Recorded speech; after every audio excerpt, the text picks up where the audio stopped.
Hello everybody, welcome back. Today as well we have got you another video. In this video I'll show you how you can delete Happn account, but before that please do make sure to like our video, subscribe our channel, and yes, without any further delay, let's get into it.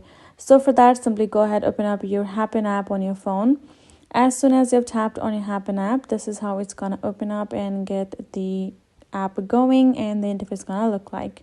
It's just taking a little bit of time for it to load. We're going to cross this out, and here we go. Now for us to delete it, I'm going to tap on this profile icon on top right corner.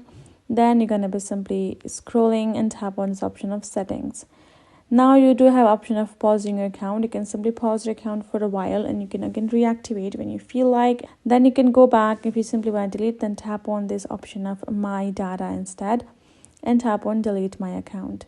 Tap on delete my account at the bottom again. Choose a reason and tap on continue again, and then you can see thank you for using Happn, your account has been deleted, and that is it.